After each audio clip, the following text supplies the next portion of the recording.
InsyaAllah kita baca suratul Buruj mulai daripada ayat yang ke-10 ini insyaAllah.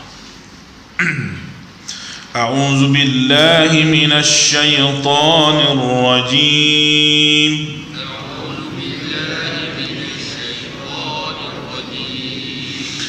Innal ladzina fatanul mu'minina wal mu'minat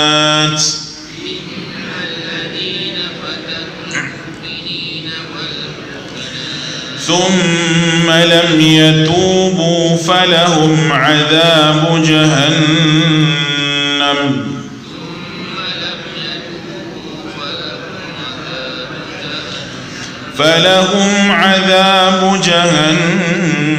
ولهم عذاب الحريق.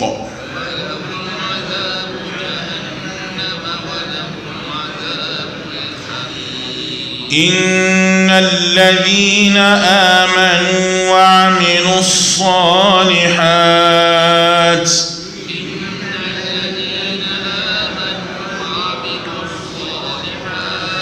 لهم جنات تجري من تحتها الأنهار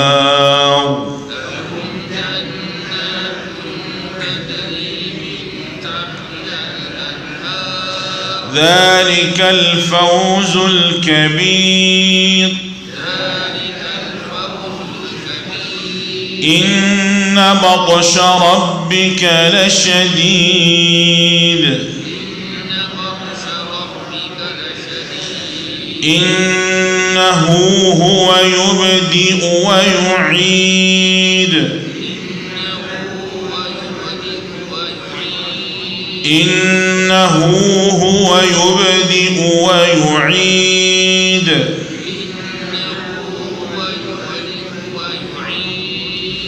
وهو الغفور الودود ذو العرش المجيد فعال لما يريد. هل أتاك حديث الجنود فرعون وثمود بل الذين كفروا في تكذيب والله من ورائهم محيط.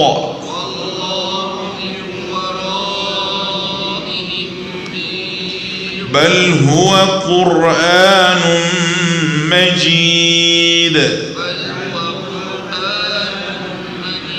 في لوح محفوظ.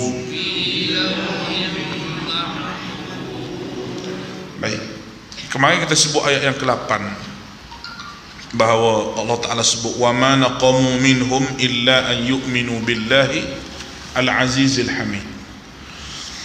Orang yang kufur pada Allah Subhanahu Wa Ta'ala ni, dia tidak dengki melainkan orang beriman ni sebab dia beriman kepada Allah yang Al-Azizul Hamid. Al-Aziz makna maha terpuji, Al-Aziz makna yang tidak ada tolak banding, Al-Hamid makna yang terpuji. Maka Allah Subhanahu Wa Ta'ala sebut sebab mereka tidak beriman kepada Allah tu je sebab dia. Wa naqamu minhum, dan mereka tidak menyiksa, menyusahkan pun boleh kita sebut orang mukmin, melainkan orang mukmin yang beriman pada Allah yang maha perkasa lagi maha terpuji. Saya sebut kemarin perkataan naqamu tu maknanya benci sampai tidak mahu melihat pun, maknanya benci-benci sungguh. Allah Ta'ala sebut ayat lain, la tajidan nas adawatan lil ladina amanu al yahud wal ladina asyraku. Kamu akan lihat permusuhan yang amat sangat. Ya Allah Ta'ala sebut dalam Al-Quran, adawatan lil ladina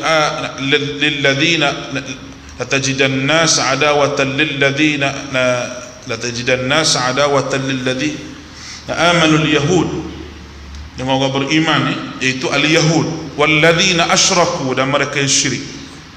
Maka dua perkara, orang syirik, orang Yahudi. Orang Nasara ni Allah Ta'ala sebut kemudian sikit, musuh juga, tapi berlainan sikit nak banding dengan orang yang beriman. Nak banding dengan Yahudi. Yahudi ni permusuhan yang amat melampau. Orang musyrik permusuhan yang amat melampau. Orang Nasara pun dia bermusuh juga, tapi tiga-tiga ni musuh Islam. Dikuatkan dengan ayat walan tarda ankal yahud walan nasara hatta tattabi'a millatahum. Walan tarda, tidak akan redha, ankal yahud walan nasara, tak redha kamu orang Yahudi, orang Nasara, sehingga hatta tattabi'a millatahum, sehingga kamu ni ikut jejak langkah mereka. Bermula daripada pakaian, bermula daripada saya sebut kemarin, semua sekali nak sebut, nak ikut Yahudi, semua sekali nak ikut Nasara, nak ikut sahabat Nabi, nak ikut Islam. Jadi susah, jadi payah. Orang zaman lain sebut payah, kuat-kuat agama sangat jadi payah. Nanti orang panggil ustazah, nanti orang panggil ustaz. Betul. Dan Nabi sebut lagi dalam hadis bahawa kamu akan ikut Yahudi ni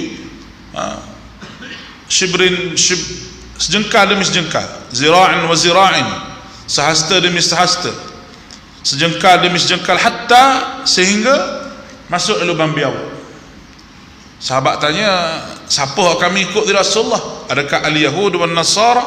Rasulullah kata, qala wa man? Nabi kata, siapa lagi kalau tidak mereka? Maknanya dia tu memang nak suruh kita ikut dia. Sekarang ni anak-anak muda dah ikut habis dah. Dia mari Korea, saya sebut kemarin, habis ikut semua sekali dah. Tujuan utama sekali supaya ikut mereka, supaya lalai dengan mereka. Bila lalai dengan mereka, maka mudahlah umat Islam ditipu oleh mereka hari demi hari. Dan sekarang ni memang kita ditipu oleh Yahudi dan Nasara dalam berbagai bidang, dalam berbagai segi. Termasuk saya nampak sekali dalam bab pakaian, dalam bab hiburan. Memang kita ikut dia. Seolah-olah pakai macam Islam ni, dia jadi macam jumuk sangat nak pakai cara Islam. Sehingga ada yang katakan bahawa orang tak pakai dah, mata tutup dua. Ni dia kata tu pakaian padang pasir. Jangan celupar mulut sebut begitu. Ada hukum dalam mazhab Syafi'i, ada hukum dalam mazhab Hanafi, ada sebut oleh Imam Malik, disebut oleh Pak Mazhab. Dia bukan pakaian orang Arab dan sebagainya. Tidak, itu adalah pakaian, salah satu daripada pakaian ummahatil mu'minin, pakaian isteri-isteri Nabi SAW, menjaga kehormatan mereka. Ada pendapat dalam bab aurat perempuan. Jadi panggilan ataupun seruan begini mari daripada orang yang konon untuk mentajdidkan Islam. Hakikatnya untuk merosakkan Islam. Tajdidkan Islam makna apa? Untuk mentajdid, untuk memperbaharui, nak upgrade Islam. Apa zaman Nabi Islam kuno ke? Siapa nak buat Islam baru? Ini perkara yang berlaku zaman sekarang. Baik. Jadi Allah Ta'ala perkenal siapa dia, Al-Azizil Hamid. Ayat nombor 9 yang kita nak sambung ni adalah huraian kepada Al-Azizil Hamid. Siapa dia? Alladzi lahu mulkus samawati wal ard wallahu ala kulli syai'in syahid. Baik. Alladzi lahu mulkus samawati, yang mempunyai kerajaan langit dan bumi dan maha menyaksikan segala sesuatu. Kekuasaan Allah Ta'ala sebut di sini kekuasaan mutlak milik Allah. Bila Allah Ta'ala kata alladzi lahu mulk, lahu kepunyaannya, alladzi lahu, yang mempunyai mulkus samawati wal ard, kekuasaan ataupun kerajaan. As-samawatu, langit-langit, al-ardu, bumi.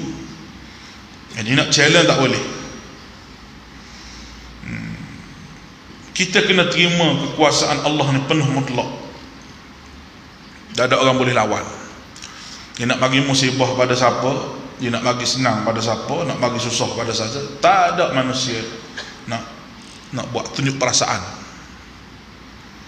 Kita tak pernah berjumpa lagi orang tunjuk perasaan sebab musim kemarau, tak puas hati, sebab panas sangat. Kita tak pernah lagi pokok nelayan buat demonstrasi sebab ombak besar. Maknanya manusia terima, walaupun merungut, walaupun duduk kata tak boleh jadi apa, nak pergi ke laut tak boleh, ombak besar, air pasang begini, tak terima. Tapi hakikat dalam hatinya nak buat macam mana? Banjir mari, tak ada orang buat demonstrasi banjir. Sebab apa banjir ni, macam mana ni? Tak ada. Sebab alladzi lahu mulkus samawati wal ardh. Manusia kena terima dengan redha apa sahaja peraturan alam yang Tuhan tetapkan bagi kita.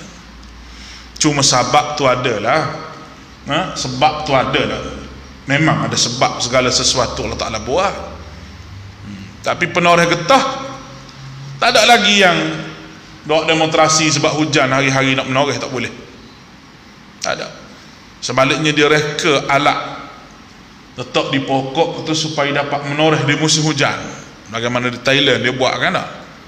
Ada alat dia buat macam payung macam mana tak tahu. Sebab kerja puak dia tu menoreh getah, dan itu hasil dia. Nak beritahu bahawa buat demonstrasi untuk Allah tidak ada. Tapi mogok lapar ada, pekerja kilang mogok suruh naik gaji ada. Menunjukkan bahawa apa yang manusia urus tarbih, ada dia tak puas hati. Hatta urus tarbih di peringkat keluarga sendiri pun ada bini tak puas hati. Bukan sikit lah, banyak lah. Nampak ni? Banyak lah tak puas hati. Tu kita suami hak urus tarbih rumah, bukan urus tarbih kerajaan. Kalau rakyat tak puas hati kerajaan, tu benda biasa. Rakyat tak puas hati dengan kerajaan, tu benda biasa. Dalam rumah kita, kerajaan hak kecil dalam rumah tu pun isteri tak puas hati. Tak puas hati sebab apa? Sebab begitu, sebab begini. Banyak nak saya tak puas hati dengan abang ni gini. Suami hak pandai urus keadaan tak puas hatinya, apa ni orang panggil isteri dia tu, suami yang bijak mentarbih. Tapi kalau suami tak pandai urus, dia jadi kucak kacir sampai ke jaib lah jadi. Sampai ke pendaftar nikah, pendaftar cerai. Kenapa? Tak pandai urus tarbih. Kerajaan pun begitu juga. Kerajaan lagi besar nak urus tarbih rakyat. Tapi Allah dia urus tarbih semua sekali. Langit bumi kepunyaan dia. Hujan dia buat turun. Tengah-tengah panah 2-3 sampai sebulan, 2 hari awan redup hujan. Kenapa? Kerana ini tugas aku. Bukan nak pelihara manusia saya, tapi semua binatang, hayawan. Mungkin ada yang perlukan air di tengah-tengah padang tu, kita pun tak tahu. Semut-semut yang tak ada air di situ, mereka minta dengan Allah Subhanahu wa taala. Semua tu atas ihsan daripada Allah. Kalau tidak dengan binatang-binatang yang nak minum air, kata Allah Ta'ala hadis kursi, kalau tidak dengan binatang nak minum air, kalau tidak dengan anak yang menyusu mak dia, aku kering habislah muka bumi ni. Tapi kerana rahmat aku untuk mereka-mereka ini.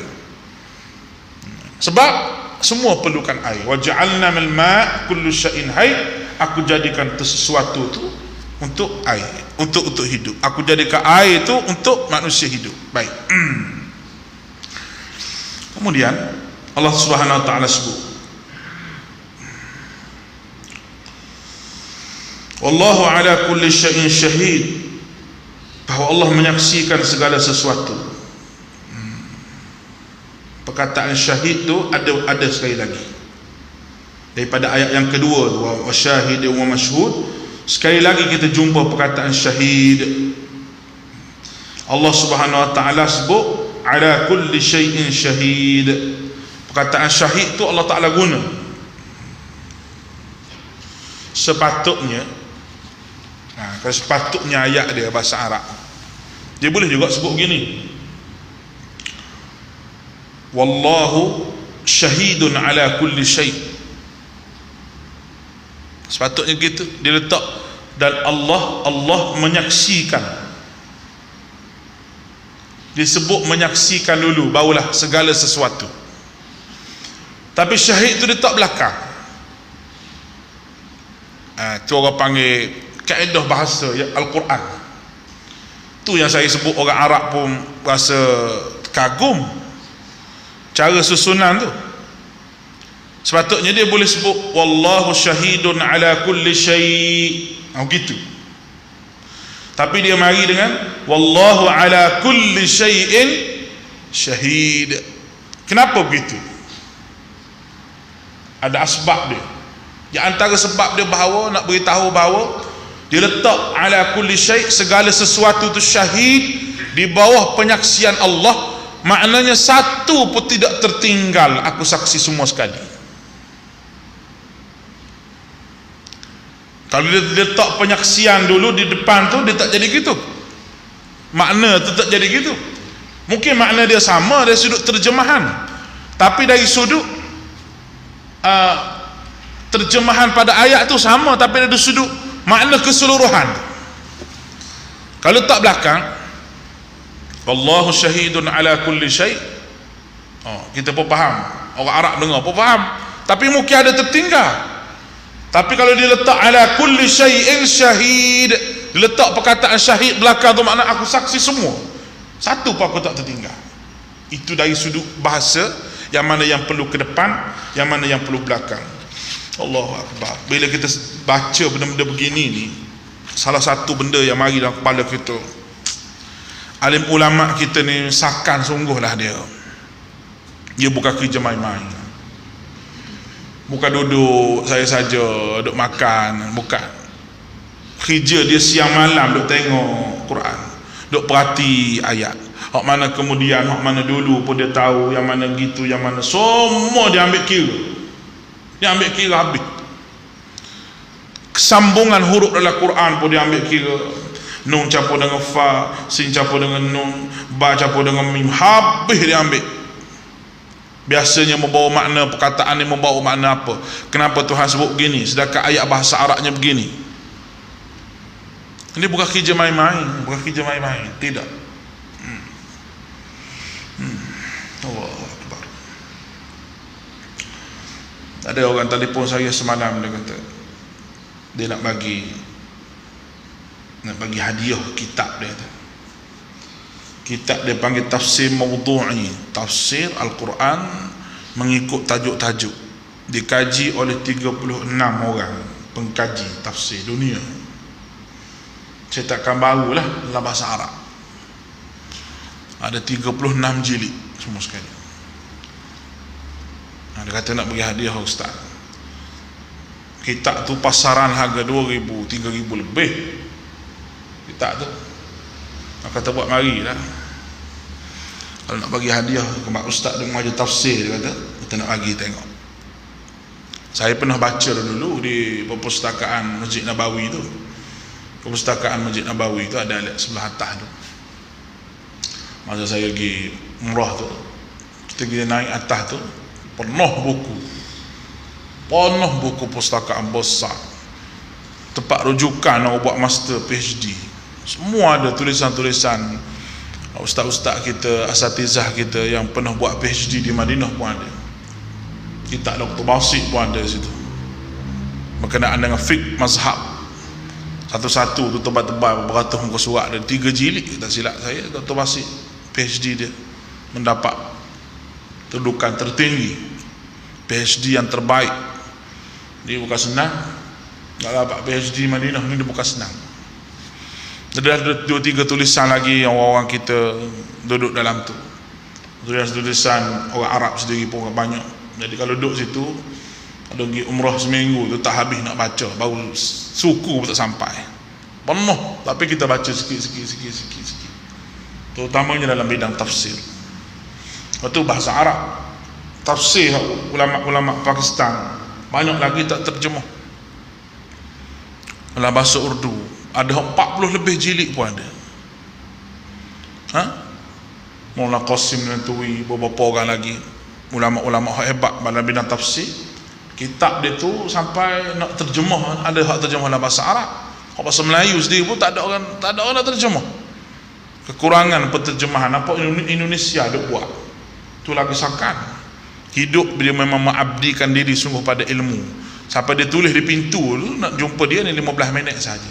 Dan berapa orang saja boleh jumpa dia sehari-hari, dan 5 orang 6 orang je. Lebih pada tu dia tak terima tetamu. Tapi kesan daripada dia jaga masa dia, daripada terima tetamu ni, dia buat dah nak jumpa saya masa ni, kesan dia akan boleh tulis kitab begitu banyak kitab. Kita tak fikir sama-sama, saya nak tulis tafsir surah Yusuf tak habis-habis lagi. Tak habis lagi, baru nak menulis baru ayat 40 lebih baru tak tengok. Sebab kita nak rujuk bidang penafsiran ini, di antara benda yang susah sekali sepanjang saya mengaji, nak rujuk pendapat yang nak beri kepada orang awam. Dalam banyak pendapat ni nak beri pada orang awam yang munasabah dengan dia. Contohlah saya bagi saya petik sikit. Kalau satu ayat tu ada 2-3 pendapat, kata Qatadah begini, kata Mujahid begini, sebagaimana kita mengaji Ibnu Kathir, contoh tak, Qatadah kata begini, Mujahid kata begini. Kalau kita baca tafsir itu saja, pening juga orang kampung. Pening dia nak buat khulasah daripada ayat ni tu macam mana? Macam mana nak buat khulasah, buat kesimpulan, conclusion, Mak Saleh panggil lah, daripada ayat tu nak buat macam mana? Sebab satu ayat tu 2, 3, 4 orang ulama tafsir yang merupakan anak murid kepada Ibnu Abbas. First dalam bidang tafsir ni kita tengok apa kata Ibnu Abbas. Sebab apa? Sebab apa? Sebab Allah Ta'ala, Nabi SAW doakan Ibnu Abbas, Allahumma faqihhu fid din wa allimhu at-ta'wil. Ya Allah, berilah ke dia kefakihan agama dan ilmu ta'wil, ilmu tafsir yang hebat, sehingga sahabat pun rujuk pada dia. First, mula-mula sekali kena tengok dia dulu sebut apa. Lepas tu dalam penafsiran ini ada riwayat-riwayat Israiliyah, cerita-cerita Israel yang bercampur. Kita kena baca cerita Israel tu, kita kena asingkan dia, asing supaya benda yang tak ada riwayat yang lemah kita kena tolak tepi dulu sikit, supaya benda ni kita jangan sebut pada orang awam. Biar orang awam dapat yang ori dulu, barulah dapat nasi tambah tu. Dia dapat ori dulu. Contohlah surah Yusuf kita baca tadi, riwayat Israiliyah banyaklah surah Yusuf. Riwayat Israiliyah banyaklah surah Yusuf. Tapi apabila surah Yusuf tu diturunkan dan disebut ahsanul qasas oleh Allah Ta'ala, maka segala riwayat Israiliyah tu tak baca pun tak apa, cukup dengan tafsir Al-Quran. Di antara riwayat Israiliyahnya iaitu semasa nak pergi buang Nabi Yusuf ni, adik-beradik Nabi Yusuf pukul Nabi Yusuf dan sebagainya, tu riwayat Israiliyah. Sedangkan tak ada cerita berpukul-pukul ni, mereka tak pukul pun, mereka letak dalam telaga, mereka tunggu dalam masa 3 hari.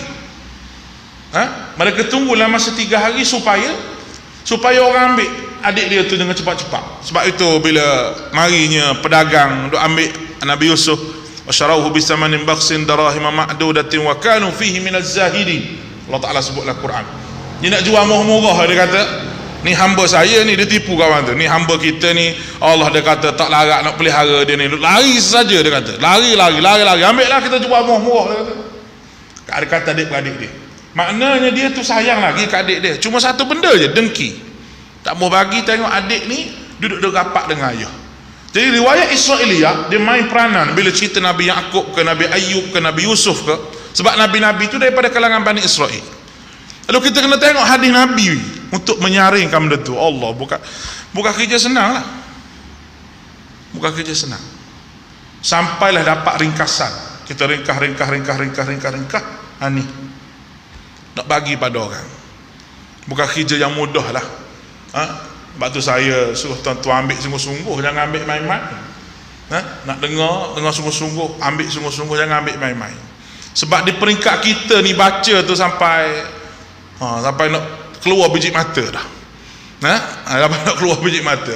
Sebab apa? Nak saringkan cerita tu supaya bertepatan dengan makna, bersesuaian dengan keadaan, dan bila orang terima tu, terima hak siap dah, terima tunggu nak makan je. Tidak kata bahan mentah kena campur apa. Kalau tom yam tu buku, mari RM2 ambil, tu je.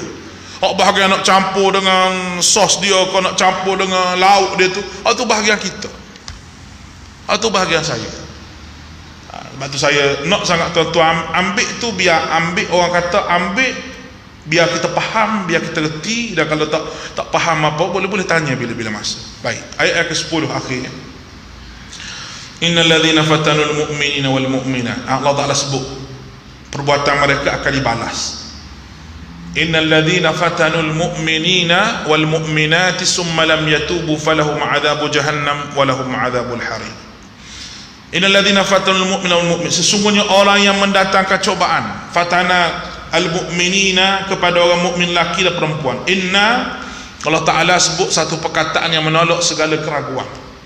Kalau ada inna dalam Quran ni, perkataan yang sungguh-sungguh menolak segala keraguan yang ada. Ini kerana waswah dalam hati itu, mereka akan tertanya dalam hati ni, kenapa Allah Ta'ala tak tolong orang yang tertindas tu? Buat mari hujan ke? Selama ni kan Tuhan tolong orang tertindas. Selama ni Tuhan tolong dalam banjir besar zaman Nabi Nuh AS, Allah Ta'ala tolong orang beriman. Orang beriman semua di atas kapal, orang lain semua tenggelam, hatta anak dan isteri Nabi Nuh sendiri tenggelam dalam banjir. Lalu apabila manusia ni timbul sebagai persoalan, Allah Ta'ala tidak akan biarkan tertanya-tanya, kecuali Tuhan jawab. Itu kaedah dia begitu. Dan ada benda yang manusia tertanya-tanya tapi tak ada jawapan, hanya suruh percaya sahaja. Contohnya ayat-ayat mutasyabihat. Ar-Rahman al-Arsy istawa, percaya sudah, terima. Yang hidup tanya tu, kalau duduk atas arah, duduk tu sama dengan manusia, arah tu benda baru. Kalau sebelum ada arah ni Tuhan duduk di mana? Tu soalan bodoh, bukan soalan cerdik gitu. Sebab apa saya kata gitu? Sebab sebarang was-was yang timbul pada tubuh manusia ni, Allah Ta'ala ada jawapan. Dia tidak akan tinggalkan manusia dalam was-was begitu, kerana was-was minas syaitan, was-was daripada syaitan. Lalu mesti orang tanya, jadi apa orang tertindas tu? Tak mari hujan ke? Nak padam ke api tu? Tuhan jawab, innal ladzina fatanul mu'minina, sesungguhnya orang yang dibakar. Fatan maknanya orang yang Allah Ta'ala mendatangkan cobaan. Rupa-rupanya mendapat jawapan. Sebenarnya Allah Ta'ala biarkan begitu tu bukan kerana Allah Ta'ala saja nak buat, tidak, tapi fatana, sebagai ujian. Fitnah pun mari pada situ lah. Fatana ni gini, kita nak tempa satu benda, nak dapat benda yang elok. Saya bagi contoh sebagaimana orang yang buat logam emas ke, besi ke, kapak ke, dia mari pada besi dulu, dia letak dalam api, dia letak dia buat keluar, dia ketuk, buat masuk, dia ketuk. Tu orang panggil fatana. Fatana ni maknanya buat kerja keras, untuk buat kerja yang berat, suatu yang berat untuk mendapatkan benda hasil yang elok. Bakar dalam api ni berat atau tidak? Berat. Tapi hasilnya mati syahid, hasilnya syurga. Tapi orang yang buat ujian begitu tu, orang yang buat fitnah begitu tu, orang yang mendatangkan begitu tu, Allah Ta'ala ambil, Allah Ta'ala tak buka pintu hati dia, dia buat kerja jahat pada orang mukmin. Orang mukmin itu cobaan bagi dia, orang mukmin dapat syurga.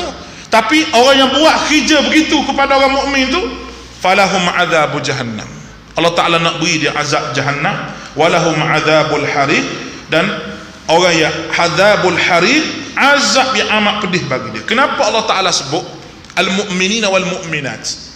Biasa Tuhan sebut innal ladzina fatanul mu'minina, biasa Tuhan sebut satu je cukup dah, mewakili lelaki dan perempuan. Tapi dalam ayat ni, innal ladzina fatanul mu'minina wal mu'minat, dua-dua Tuhan sebut. Al-mu'minina satu, al-mu'minati dua.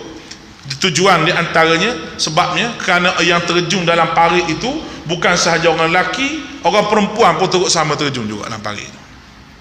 Jadi dua-dua ni, orang yang buat jahat, lelaki dan perempuan, orang yang buat cobaan, buat fitnah kepada lelaki yang beriman, perempuan yang beriman, summa lam yatubu, kemudian tidak bertaubat dengan Allah Subhanahu wa taala, falahum adzabu jahannam, bagi mereka azab, falahum huruf fa tu dalam kalimah falahum dimasukkan kerana mereka dimasuk dalam neraka ni kerana perbuatan mereka. Fa sebiji tu menunjukkan dia masuk neraka ni bukan sebab lain, sebabnya dia buat khianat pada orang mukmin. Biasa kita tak ada fa, biasanya lahum adzabu jahannam. Ada tak ayat gitu? Ada. Tapi bila sebut fa mesti sabab dia panggil, ada sebab.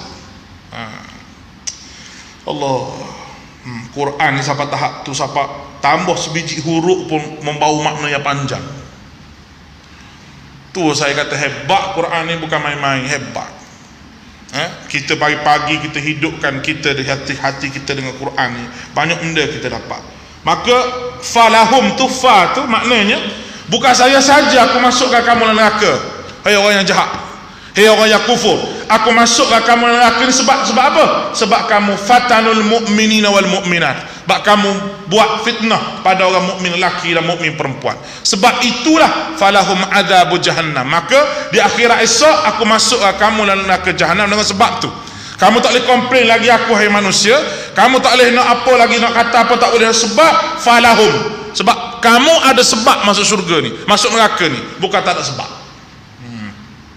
Hariq, perkataan hariq, tengok Quran sebut membakar seseorang tanpa berhenti, tu makna hariq. Hariq ni biasanya maksud dia boleh dijadikan juga sebagai minyak yang membakar. Maknanya kamu tu menjadi minyak kepada diri kamu sendiri. Kamu ni nak bakar satu benda ni, ada minyak. Kamu tu dibakar tak berhenti-henti sehingga kamu jadi minyak, tenggelam dalam minyak kamu sendiri, hasil daripada bakar. Macam kita bakar ayam tu keluar minyak. Minyak tu mari daripada mana? Bukan kita letak minyak, mari daripada ayam tu sendiri, hasil daripada kuatnya bakaran. Neraka lebih lagi. Itu perkataan hariq yang Allah Ta'ala guna. Kalau sa'ir menjulang, kalau hariq bakar sampai keluar minyak, dan minyak tu dia akan membakar kamu, goreng kamu balik. Mari daripada mana minyak ni? Bukan daripada luar, daripada kulit kamu dan diri kamu sendiri. Betapa teruknya azab Allah Ta'ala untuk orang yang begitu. Wallahu Ta'ala alam. InsyaAllah esok kita sambung pada ayat yang ke-11. Aqulu qawli hadha wa astaghfirullahal azim li wa lakum wa ufawwidu amri ila Allah, innallaha basirun bil ibad. Assalamualaikum warahmatullahi. Saya harap walaupun lambat kita mengaji ni 2-3 ayat, tapi kita nak kefahaman itu lebih. Kefahaman lebih. Beritahu kawan-kawan lagi, kalau nak ilmu yang kita panggil yang huraian dia lebih sikit, kena mari pagi-pagi ya. Mari pagi-pagi ni huraian dia banyak sikit. Saya baca pun jadi ingat banyak pagi-pagi ni. Nak banding dengan malam. Malam kita kalau kita baca bangun pukul 2-3, kalau kita baca buku, dia jadi teringat dah. Pagi-pagi ni capur dengan nasi lemak lah, capur dengan mi goreng nak sampai ke maghrib tu banyak benda dah lupa. Lepas asar tu kena tengok balik nak sebut apa. Tapi kalau pagi-pagi ni kita baca malam tu, kita tidur fresh, otak kita pagi, mari kuliah subuh tu jadi banyak perkara boleh kita sebut, banyak perkara yang kita ingat. InsyaAllah kita jumpa lagi. Sallallahu alaihi Muhammad. Assalamualaikum warahmatullahi.